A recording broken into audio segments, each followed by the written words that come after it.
morning. Good morning. Oh my god. What a past 72 hours life has been. How was your book event? It was really good. Yeah, I met Sarah Novick at Books on Magic in Brooklyn Heights. Did you read True Biz, the book she wrote? No. Okay. Highly recommend to you and also everyone who's listening to this. You know I have a hard time reading nonfiction. Well, True Biz is fiction. Oh, it is? Yes. Oh, I didn't realize that. Yeah, True Biz is fiction. Mother Tongue is a memoir. Got it. Yeah. What is True Biz about? It follows a couple deaf high schoolers who live at this school for the deaf. Cool. Yeah, and it's from all the different perspectives. Highly recommend. There was a lot of people at the book event who were really big fans of True Biz. And I'm reading Mother Tongue right now, which is her memoir of growing up as a deaf person and also raising two sons, one who's hearing and one who's deaf. The book event was fun. There was 2 interpreters there. I didn't like the moderator, though. The moderator was just some Brooklyn mom who's hearing. Doesn't have any experience with deaf culture or the deaf community. Oh, interesting. She was just asking very basic questions. And the audience was like half deaf, half hearing. The questions she was throwing were very basic deaf culture questions. She should have listened to the pod. Literally.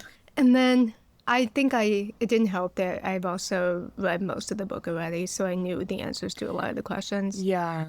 Book events are really confusing to me. I tend not to attend them unless I'm like absolutely obsessed with the author. Yeah. Because I'm like, who is this for? Because I always feel like half of it is like in conversation for people who have already read the book, and then half of it is like, let me tell you about this book that you're about to read. Exactly. A lot of people had not read the book. Yeah. And they've come because they like True Biz. Yeah. Which makes sense. So yeah, the questions the moderator asked were not my favorite. There was one that was very, it really reminded me of when they were interviewing Regina and Catherine, the daughters being switched to birth, and they were like, Regina, how'd you do it? Yeah. There was a question along those lines of like, how'd you do it? Being a deaf mom and advocating for your deaf son. She was like, that's just being a mom, girl. I don't know. Yeah. I think it would have been so much better if there was just another deaf moderator.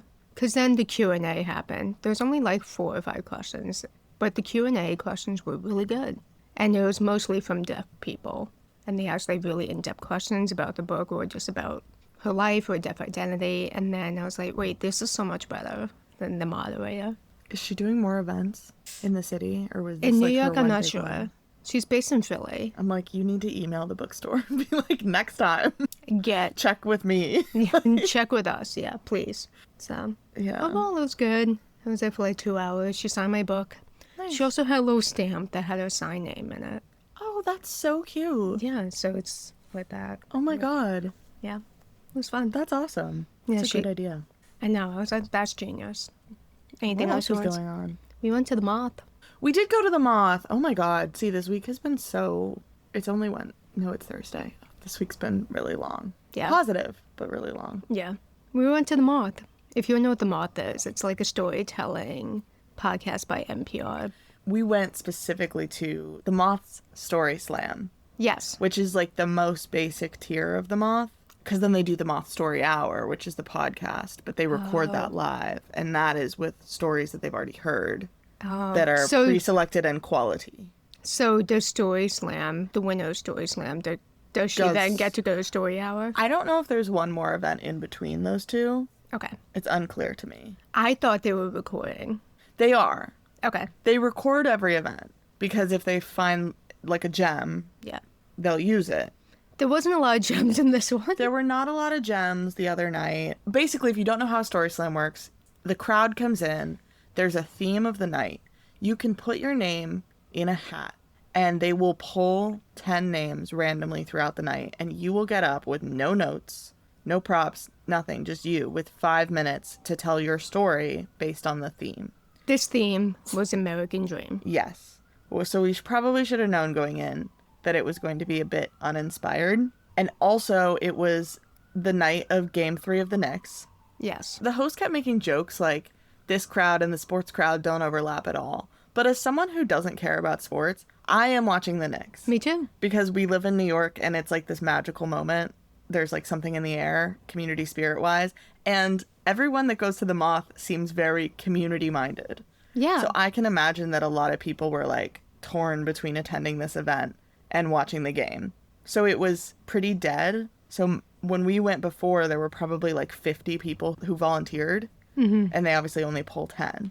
And it is random, so that doesn't guarantee you quality. But this past time we went, there were only 11 people that put their name in. So only one guy didn't get to tell his story. Right. And yeah, I just feel that the quality wasn't great. And that's not the fault of the moth. They can't control who's coming in.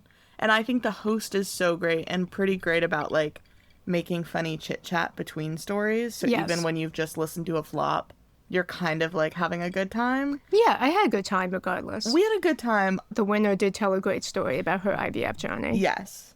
That's the thing. There's always like 1 to 2 magical storytelling moments where someone comes in and just like tells a really good, meaningful story that makes you feel like, oh wow, we're all just like humans connected.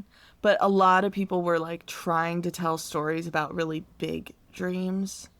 I feel like we're maybe not the right audience because a lot of people were very supportive in the audience. And I was like, that was bad. Yeah, the judging was very friendly. They pick judges out of the crowd at random before the show starts, like 3 groups of people. And I'm always worried they're going to pick me because I'm like, I would be so mean. They're giving like really bad, it's out of 10. They're giving really bad stories like an 8.5. Yeah, I was like, whoa. And I'm like, to me, that's a 5. That was excruciating to listen to. Are you sure? They must all be drunk. Overall, I enjoyed it. We had great ASL interpreters there, too. I would go again. It's the same team from Annie Druso, was it not? The woman was different. The man was the same. Interesting, because I had the same complaints about the woman that I had last time. I just think her signs are old-fashioned, and it doesn't translate exactly. What I also really like about the male is that he signs to the beat of each line, even at the concert. Yeah. To the beat of each line, and the other one is always delayed, like 1 or 2 lines. Yeah, and I watched her a couple of times get behind to the point that she just skipped stuff. Yes, I did notice that. Or not know the sign for something and just skip it. Or she didn't hear. There would be a lot of times where she didn't hear or understand the name, and then she would just skip it. Yeah, which is like not what you're supposed to do.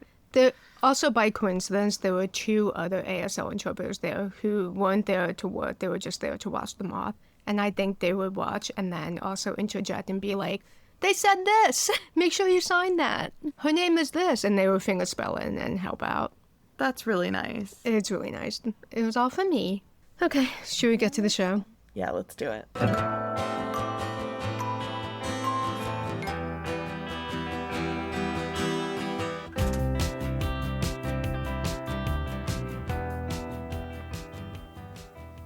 My ice is clanging around. I know, it's clanging. Sorry, guys. It is 90 degrees today, so the windows are open, and I have a cold beverage. Are you drinking Diet Coke? No, this is cold brew. Oh, it's just very dark. I do have Diet Coke in the fridge, but it's only 10:30, so I'm going to try to hold off until, like, lunch at least. That's fair. Season 1, episode 28. We are the Kraken of our own sinking ships. I tried to look this up. The one painting that came up was very weird. I think it's the one painting you found. The one with the baby? No.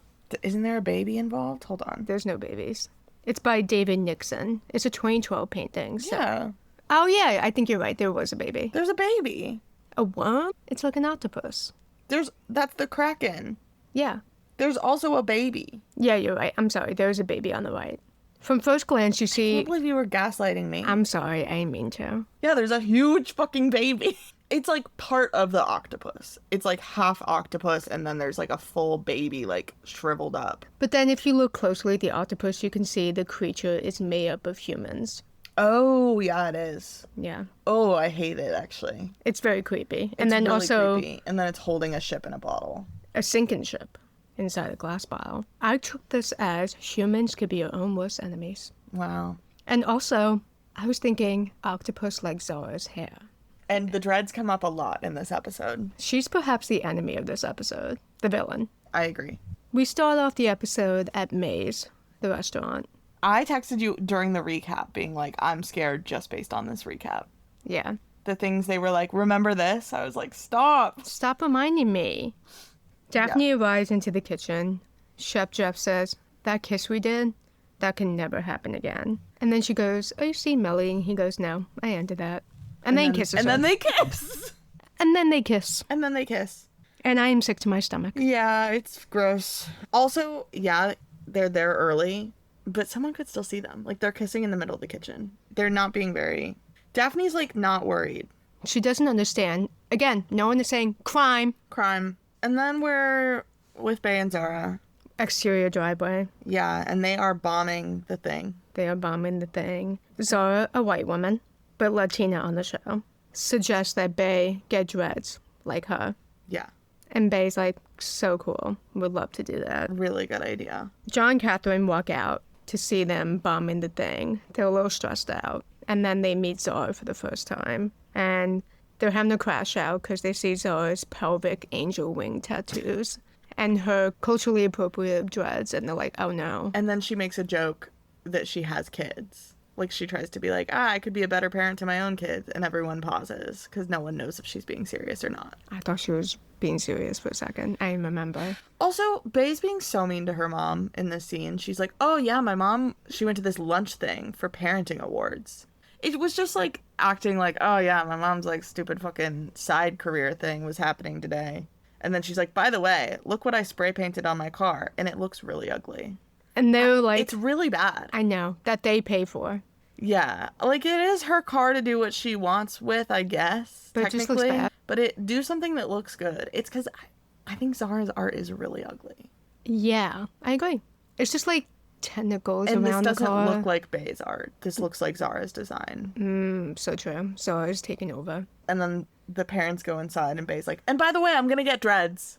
So she's just like really on one this whole episode. She is. It's hard to watch. She's kind of insufferable this episode. And Catherine's freaking out. She's like, she has wings down there. Yeah, she goes to the guest house and she is basically crying to Regina and Adriana. Which I kind of liked. Me too. They're all like kind of trying to figure this out together. And I really liked that. Yeah, Adriana goes, well, Regina was the Zara back then. Yeah. And Regina's like, goes, I wasn't that bad. And then Adriana's like, please. Go, please. Yeah, and then they're like, you know what we did? We sent Regina to art lessons, and that helped. Maybe something like that for Bae. And what Catherine hears is... Boy. Okay, so there's an undertone this entire episode. I have to... Guys, Lizzie Weiss followed us on Instagram. She did. Which is huge. And I want to DM her and ask if this was intentional. I don't think it was. I think I'm applying a 2026 reading to a 2012 episode. But... there is a layer here where Zara and Bae have this queer tension between them. Yes. And Catherine is freaked out. Obviously, she has other reasons to be freaked out. But then her response is to be like, we need to replace Zara with this cute boy. This cute, harmless boy. And I feel like... we need to make Bae straight. Exactly. There's like a reading of this episode that is her parents freaking out at her showing a sense of otherness. Mm-hmm. And they're like, get her the normal straight boy. I 100% agree. 100% agree. So, I don't know. It was really interesting this whole episode. That's what's happening for me this whole episode that I'm seeing. Meanwhile, Scuba arrives at the kitchen and he's chatting with Daphne. He's doing like a fake British accent, but she can't hear the accent because she's deaf, guys. They have such a cute rapport. I'm less bothered by Scuba. Well, he's going to bother me later. He's about to bother me. But up until this point, I've been less bothered by Scuba. And then he asked Daphne out. He's like, we should go do something after our shift. And she's like, the thing is, I'm seeing someone. And he's like, right. So sorry. Forget I asked. Catherine goes into Bae's bathroom to see Bae attempting to twist her beautiful curly brown hair into culturally appropriate dreads. And next to the bathroom mirror did you see this? Next to the bathroom mirror is a picture that looks like it was taken from a magazine of a black woman with dreads. I did not clock the photo. Bae's using that as inspo. Oh my god. But then Catherine goes, take those shitty dreads out because I invited Alex and his parents to dinner. Please be straight. Yeah, there's something there. She's literally trapping her into this hetero situation with this very normie boy. Alex is very sweet, and it's actually funny because earlier I was like, that's a gay man. But in this episode, they're playing him much more straight. He's just like a normal... and like boring. Bookish boy. But he's sweet. Yeah, he's sweet. His parents are kooky as hell. Yes. Anyway, she's like, take the dreads out. A boy is coming for dinner. And Bae's like, nice try. Yeah. She's like, I know what you're doing. It's not going to work. Toby and Nikki are like having a musical moment. Yeah, they're jamming out at the church. And she makes a joke about how she likes country music. Okay, fork found in kitchen. She's like, wow, so the Christian you could handle, but not the country? All right, no one's surprised, Chica. No. Also, Battle of the Bands is coming up. What Yeah. if we worked a few songs together? And Toby goes, I don't know, I have band trauma. He does have band trauma. This episode is about Toby working through his band trauma because he realizes it's not as bad as other people's trauma. And then at the end of this little exchange, it's just important to note that they exchange like an awkward but flirty handshake. Yes. The two of them, for some reason, at the end. Everyone's working in the kitchen back at May's, and Chef Jeff walks by Daphne and flicks the earring on her earlobe. In like a weird flirtatious way. In like a weird flirtatious way, and then walks past her and goes, what? Like she gives him a look and he's like, what? Everyone can see this. Everyone's looking, including Scuba. Because Scuba. they are in an open kitchen and that is a teenager who he is touching the ear of while you are at work. Even if she was of age, he is... Can you imagine on The Bear? You know how on The Bear everyone ships Jeremy Allen White and Io Yeah. together? Can you imagine if he started acting like that towards Io in that kitchen? That's the vibe that this show was trying to capture. Okay, wait. I don't remember who Catherine's talking to. Maybe it's John being like, why are we having these people over? Catherine says, we're giving her a more attractive option than that girl. Yes. That's right. Crazy sentence to say if they're just like talking about, you know, like the Kenishes are having gay panic. They are. A more attractive option than that. And she says it like, than that girl. Like she spits girl. I know. Damn. She's terrified. Huh. Speaking of that attractive girl, Zara leaves an art store, which is called Da Vinci's Paintbrush. Great name. She's in front of Bay's car, and then it's a convertible. So Zara's able to reach in and start rummaging through it. Yeah. Daphne is on a bike, I guess. Daphne rides a bike. Again, What happened to Daphne's car? Yeah, what happened to her Volvo? She's helping the environment. I guess. Anyway, she's riding her bike. She stops. Maybe they just want to emphasize how childlike she is. She's wearing, like, a pink helmet. A pink floral helmet. She looks 5. I did just buy a very similar helmet for roller skating. But that's okay. I don't look 5 otherwise. No, you don't. So it's fine. She sees Zara rummaging through the car, and she goes, hey, back off. I know the owner of this car. And Zara goes, girl, me too.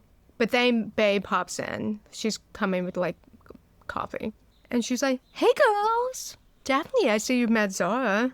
And Zara looks jumpy. Yeah, Zara looks really jumpy. I understand her being like, weird, are you being racist? But it's like, well, no, because you're a strange person rummaging. Daphne's never seen you before. Yes, I agree. I think Daphne's in the right to be like, what are you doing? Why are you looking through my sister's car? Yeah. And Zara's really rude to Daphne. She is. Just won't even like look in her eyes. It's very odd. And Daphne catches on, like, the vibes are weird. And Bay's like, have fun at work. Bay does not read the room. No. And then Daphne's at work. Yes, she biked to work. And Scuba, like, completely fucks up the shrimp. He, like, was supposed to poach the shrimp, and he completely overcooked it. And it's all the shrimp the kitchen has. And they're using the shrimp for, like, 12 different dishes. Yeah. And he's like, I'm fucked. Yeah, like, I'm gonna get fired unless, Daphne, you take the fall for me. Yeah, take the And bullet. Daphne's like, what the fuck? I didn't cook the shrimp. And he's like, yeah, but your boyfriend's not gonna fire you. Yeah. And it seems a little threatening. And so Daphne's like, uh-oh. But then Daphne also likes Scuba and cares about him. Yeah. So there's that element, too. Like, she doesn't want him to get fired. Scuba, instead of throwing away the shrimp, decides to put it in a bowl and wrap it in saran wrap for Chef Jeff to then find. And then yell. Yeah. Usually when you mess up something, put it in compost, guys. Or throw it away. If I was Scuba and I was scared to tell him, I'd throw it away and then be like, what shrimp? I didn't find any shrimp back there. Well, Chef Jeff would know. He seems very on top Yeah, of but he knows it. no matter what. None of Scuba's lies are going to work. Well, anyway, Chef Jeff finds a bowl of overcooked shrimp, starts yelling at Scuba. Yeah. And then Daphne takes the fall. He's yelling at Scuba and Daphne pipes up from the back like, he didn't do it, it was me. And he, like, fake admonishes her in front of everyone, like, wow, you don't know how to cook shrimp? How stupid are you? Yeah. He, like, definitely goes easy on her. And also you can tell, like, he doesn't believe her. No one in the kitchen believes her. No. Because everyone else knows whose job is whose. That's how a kitchen works. Right. And also, when And also, Scuba... Daphne's like, yeah, he asked me to do it, and I messed it up. And it's like, okay, well, that was Scuba's one job. So if he asked you to do it, that's still Scuba fucking up. I agree. Why isn't Scuba doing his one job? Yeah. So no matter what, Scuba still looks bad. Like, Daphne lying and taking the fall doesn't make him look better, actually. No, not at It just all. makes him look worse in a new way. Yeah. I can't believe Patrick is back. Patrick is back. I was like, what the hell? This will be his last episode. Okay. I'm pretty sure. I don't know, because they didn't really have, like, a blowout fight. But he walks away at the I end. feel like he's gonna turn Regina into, like, or turn Angelo in for, like, fraud. Oh my god, yeah. He, like, has a real chip on his shoulder over Angelo, which I get. He's justified. Although I think as adults, I would imagine they've been dating for, what, a couple of months? Yeah. I'm sure I'd feel differently if I was in this situation. But I think to be dating for a couple of months and then come into what is clearly a long-running history with some other man, I get him being jealous, but him being like, I want you to, like, give that all up for me. Yeah, it's not gonna work. Like, I think you have to just be like, okay, I'm either in this and I have to accept that it's going to be a little bit weird, but clearly she must still like me if she's bothering to keep me around, or I'm completely out. Yeah. But him being like, I'm in it, but I don't want to listen to you talk on the phone with your fake husband, who's also the father of your child, Right. is a little bit crazy. Yeah. I don't know. I agree. I don't really have any empathy for Patrick. You're a grown adult. You knew what you were getting into. Yeah. Anyways, the only point of the scene is that Regina and her stupid wrist brace invites him to dinner with the Kenishes and Alex's family. Yes. And the way that she phrases it Go on. is so fucked up. Tell me. She's like, I'm having dinner tonight with the Kenishes. Like, do you want to come? And he asks, will Daphne be there? And she says, no, just me. And he says, dinner with you and the Kenishes with no kids. That'll be a first. She's like, I know. Bay's there. Bay's going to be there. Her daughter is going to be there. Is that what she says? Yes. Oh. She's fully like, it'll just be us. Like, no kids. No, Bay and Alex are there. Bay and Alex are there. Who are her kids? daughter, and then her daughter's forced upon her boyfriend. Yes. Agreed. So it's just like, Regina, tap in a little. I know. She really has blinders whenever she's with the guy. It's a real problem for her. Patrick does come to the guest house for dinner. He comes to the guest house for dinner, and the fact that at some point the writers decided it was going to be a long-running joke to comment on the fact that Regina hates Indian food is so random to me. Because Adriana doesn't stay. She's like, I'm going out for Indian food with my friend. And Patrick's like, Regina hates Indian food! And Adriana's like, I know. That's why I'm going without her. I love Indian food. So they're having that random inside joke, whatever. And then Regina's phone rings. She's right there. She's just putting in an earring. It takes 2 seconds. The phone is right next to her. But she asks Patrick to pick it up. She asks Patrick to pick it up and hand it to her. Patrick picks up the phone, sees that it's Angelo, and he's like, I'm not answering that. Here you go, Regina. Regina answers it. And it's Angelo speaking from Lake Michigan. Remember, he's working there, and he has some stupid question. Yeah, he can't remember the name of the person he's working for because he's so bad with names. And so Regina admonishes him for this. But she's also giggling. And being very flirty, and then gets off the phone and is like, he's just really bad with names. Like, starts talking to Patrick about it. Yeah, and Patrick is clearly uncomfortable. This is, as much as I'm like, I don't have empathy for Patrick, get out of this situation. This is insane of Regina. That is insane. To be like, she's actively flirty. She loves Angelo. Just be with Angelo. You guys are literally married. I know. It's pissing me off. It is. It's dinner time. Yeah. And Alex and his parents are there. And the parents are like, did you know our children are the greatest people in the world? At one point, they genuinely say, our children are fantastic at standardized tests. Yeah. They're like so bragging about their kids. It's making John and Catherine feel like shit because their kids are nightmares right now. And also, they're talking about their kids getting ready for college. They're doing all this volunteer work. They're playing silly sports. Yeah, one's fencing. Yeah, one's doing fencing, and they're like, colleges love those niche sports. Okay. Yeah. And John and Catherine, I think, are like, college shit. Didn't really think about that. Didn't really think about that. Which is crazy to me. It's totally growing up in Mission Hills, I know. with all these waspy parents who... They've been busy. I think they probably were That's fair. thinking about it, and then they found out their daughters got switched at birth, and they were like, okay, we're a little busy now. Yeah, Alex shows up. He's thrilled to see Bay. Yeah, he's like, I've been trying to come up with an excuse to see you, and now this. And she's like, whoa, I did not ask you to be here. I feel really bad for Alex. I know. He's really sweet. He's a sweet guy. He's a sweetheart. And she's going to rope him into all these Yeah. activities later on. Bay is trouble. I know. I am kind of like, he's such a catch. Why is he into her? He can't find another girl to date? Like a better girl, a less messy girl to date? Guess not. I know that's how teenagers work, but like he is so normie and like chill. And cute. He's a cutie. Yeah, I agree. Whatever. I don't know. Toby and Nikki are at the music shop. Yeah, they're looking at guitars. They're looking at guitars. The guy working at the music shop is being sexist, and Nikki's like, let me see that one. And it's like a fancy guitar, and he's like, this might be a little heavy for you. And then she puts it on, and her body double absolutely shreds on the guitar. Is it her body double? Yes. They cut. It's like her holding the guitar, and then they cut to a much larger woman. They aren't showing her head. She's got much bigger hands. She's absolutely shredding, and then they cut back to her. That's so funny. It's so clearly a body double. I'm really bad with hearing, obviously, but I knew she was good because the caption said, plays impressive chord. Yeah, I mean, I'm saying contextually it's impressive because everyone goes, whoa. But I couldn't tell you if it was actually anything. Sure. And Toby's like, wow, I think she can handle it, man. And it's funny, whatever. And then Nikki gets a phone call, and she's like, sorry, it's my boyfriend. Record scratch. She hangs up, and she was like, yeah, sorry, that's my boyfriend. We're long distance, though. Yeah, she's like, long distance sucks. And he's like, and she's like, look, I know this is awkward. You clearly thought something was happening. I didn't want to say anything because I didn't want to be presumptuous and assume that you thought something was happening. But let's push past this awkward moment by going into the back room of this music shop where I'm going to play you a song that I wrote. So she's singing this song in the back room quietly to him. It's like a soft acoustic song. It kind of sounds like a song about someone breaking her heart. Yes.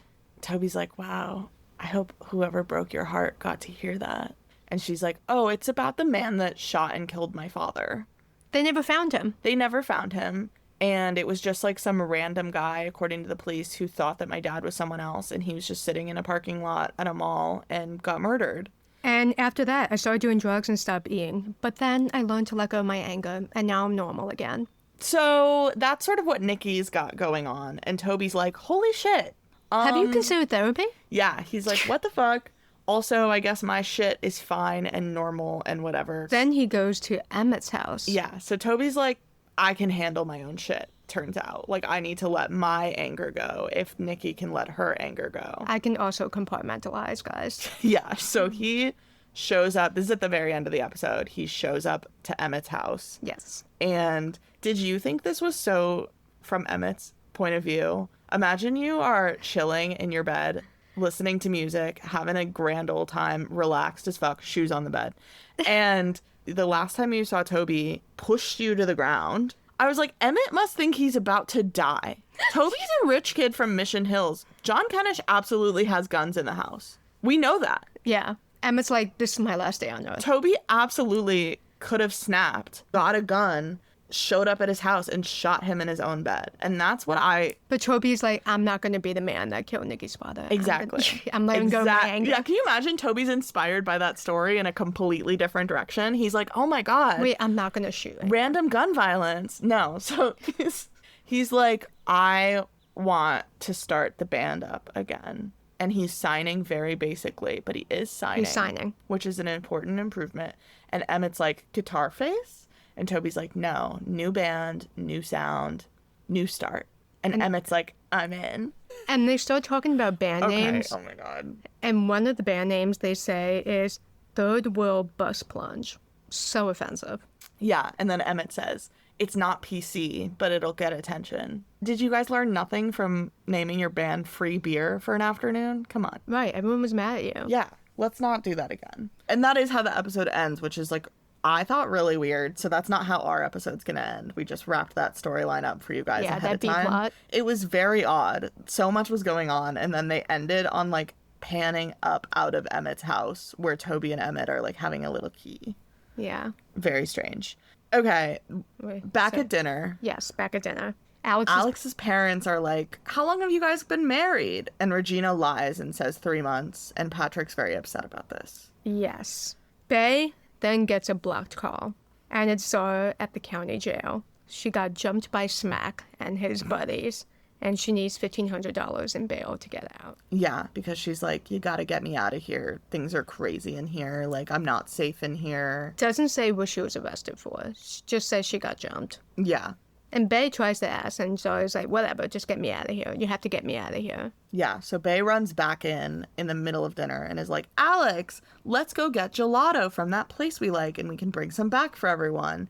And Alex thankfully reads the room and is like, okay, I'm gonna go. Yeah. And they just kind of take off in the middle of dinner. And John and Catherine are thrilled because, like, great, she goes out with the boy. Yeah, they're fine. Yeah, Catherine's like, whatever, as long as she's straight. I don't care. Yeah. Whatever she's doing is fine as long as it's with a straight man. And this frees the parents up to have a very bizarre evening because Alex's parents are kooky as hell. And the second their child leaves, Catherine and John go into the kitchen and they're cutting the cheesecake that Catherine so nicely prepped for dessert that Bay and Delicious. Alex are abandoning. And her and John are freaking out. They're like, oh my God, our kids suck. They're not going to get into college. Like, remember Toby played lacrosse and then he quit and like Bay doesn't do anything but illegal stuff and like all this stuff, whatever. Alex's mom comes in and is like, can we put some music on? And they're like, oh, sure. What did you have in mind? And she's like, well, I teach salsa and I would like to teach everyone salsa now. Come on, white woman. She's really... She, like, had 3 glasses of wine or something. Yeah. She's ready to go. She's ready to go. I kind of love her. Me too. She was just like, this party's weird. Let's make it weirder. And so then we get 10 minutes of the Kenishes and Alex's parents and Regina and Patrick dancing. And Patrick notices Regina is dancing very well. First of all, because Constance Marie actually is a dancer. Yeah. But then Regina's character is like, well, I had some dance lessons in the past. And this upsets Patrick very much. Well, he deduces immediately that she's had dance lessons with Angela. And Alex's mom keeps saying, if you're good at salsa, you're good at something else too. Like, she's being so... And Patrick's like, well, great, now I'm thinking about you guys fucking. Yeah. Okay, sorry you can't handle the heat, Patrick. Yeah. Get out of there then. I John cannot move his hips at all. They're No. salsa dancing, but him and Catherine are really cute together. Like, he can't dance, but he's not being like, I'm gonna sit out. Catherine's like, stand in the center and I'll move around you. And John's like, okay. And he starts like, they're really cute together. It's so this cute. He episode. like puts his hands up and starts like waving his arms, and then Yeah. Catherine dances around him. Patrick makes a joke earlier in the evening that like maybe he and Regina are gonna get lucky tonight, and they definitely are not. But John and Catherine are definitely getting it on later. Absolutely. It was really cute. But Patrick leaves the dance after thinking about Regina and Angela fucking. He's Yeah. like, this marriage is more real than you think it is. Yeah. And he exits the scene. And that's when you think he's gone forever? I think that's it. I don't want to say that because I feel like there's been like 3 times so far I've been like, bye, Patrick, and then he fucking shows up again. Yeah, So you're right. We all I feel like he's going to keep coming around. Yeah, we all know. Bay is trying to get money from the ATM. And she is learning for the first time that ATMs have caps on how much money you can get out. Is it 300? Mine is. Yeah, I guess you're right. She was like, I can only get 300. Alex, could I have money? And Alex is like, are you kidding me? No. She managed to drive him over to this ATM without telling him what was happening. Yeah, he's just being lugged around. He doesn't know what's He doesn't happening. know. So then finally she gets a call from 8 Ball, who's back to school special ass is like, you gotta get her out of there, man. You just gotta figure it out and get her out. He's like on the verge of tears. She's like, fuck, okay. Bay's really freaked out. She looks so small and little at the know. ATM. She's very scared. And then Alex is finally like, okay, what is happening here? And Bay's like, my friend is in jail. And he's like, okay, well, you could have led with that. Like, Yeah. he's more cooperative once he's like, okay, there's a real situation happening here. And Bay's idea now is to go to the car wash. Alex has no idea why they're going to the car wash. Why is he not asking follow-up questions? So odd. He is cute and like normie. He's kind of NPC. Like, he doesn't really have anything going on for him. They head to the car wash to, quote, borrow money from the safe. And they walk into the office. And who is there but Travis, who's sleeping on the couch in the office. Yeah, and he's like, Bay is very upfront with him. She's like, I need to take money out of the safe. I'm going to replace it tomorrow. My friend is in trouble. and Travis knows the combination. What I liked about Which Bae doesn't.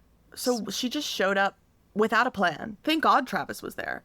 I guess, yeah. Yeah. Maybe she was going to, like, look around the office for the code. And Travis at first is like, well, you're the boss's daughter. Like, what am I supposed to do in this situation?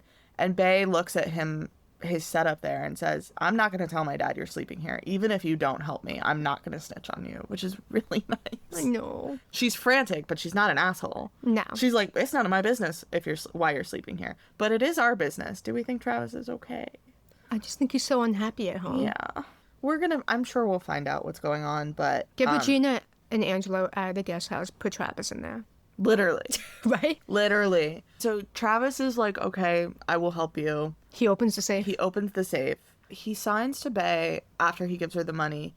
He says, like, this is my responsibility. Yeah. Like, I'm responsible. Mm-hmm. But the script and captions say, this is my ass on the line. Yes, I did notice that.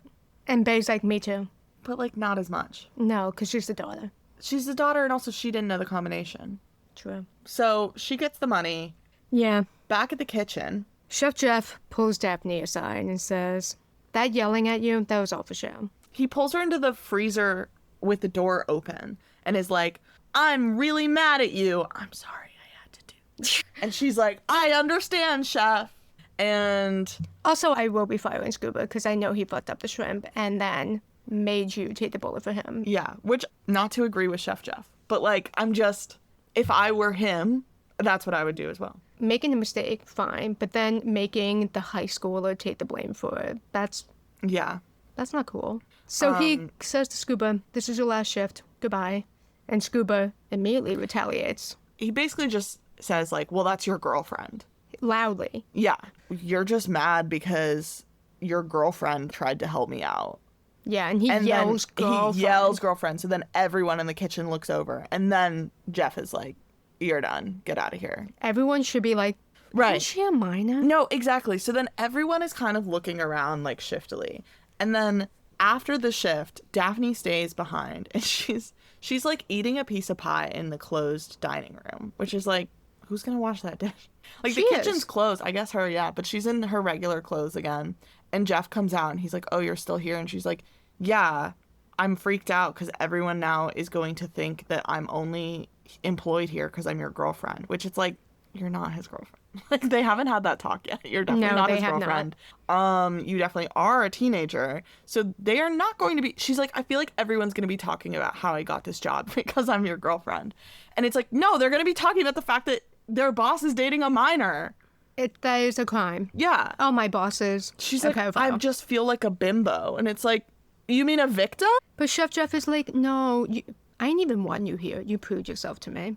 Right. He's like, no one else, as long as you know that you deserve this job, it doesn't even matter what other people think. And it's like, well, it matters what other people say to the authorities. It really does, guys. So, yeah, that's bad, but it seems like they're not actually that worried about it. Like, they're going to keep dating / kissing in the kitchen. The very last scene, Bae brings bail money to the precinct. She's waiting outside with Alex for Zara to come out. Zara leaves the jail along with one other guy, Mouse, who Bae also bailed out, but Zara failed to mention. Yeah, Zara did not mention that Mouse was in there with her, and she Bae's like, oh, Mouse, you were in there too? Like, how did you get out? And he's like, you bailed me out. So she really only needed $750 in bail money. Yes. And asked for double so that both of them could get out. And Zara's like, I told you. Yeah, Zara's being really shifty. Her face is like beat up. And she's like, also, Smack and his boys were in there with us. I don't know if that's true. I don't feel that, I mean, who knows? Cops suck. But like, to arrest a bunch of people for fighting and then put all the people that were fighting in the same holding cell feels insane. I agree. But you know what? I wouldn't put it past them. So maybe. But we see no proof that they're in there. We don't really know what happened. And then Bae's like, great, I kind of need that money back now. And Zara's like, yeah, no, like, when I go to my court date, you will get it back, which is how bail money works. Yes. You have to show up to all your court dates. And then a judge can still be like, no, we're keeping this if you do anything wrong, basically. Yes. But in theory, she'll get it back, but she won't get it back until after Zara's legal situation is settled. I think Bae thought Zara had the money, just not on her person at that moment. Right. So Bay's like, just go back to your trailer where you're homeless. And get me the $1,500. And so I was like, if I could, I would. I don't think she would, honestly. No, she definitely wouldn't. Yeah, and so Bay's sat on the curb freaking the fuck out. She's been had. Yeah. And Alex is like, just so you know, I texted our parents and added to our cover story, so they're not stressed. And Bay's like, thanks. Sorry, I'm so shitty. Yeah. Poor Bay. I know. Poor Bay, but she's making bad I know. I know it's just like she's a teenager and the point is she's going to make bad choices, but Zara is so sus. Also, I don't believe her that Smack jumped her. I'm pretty sure that's a lie. I don't really remember. She definitely got beat up, though. She definitely got beat up, but I'm like, I don't know.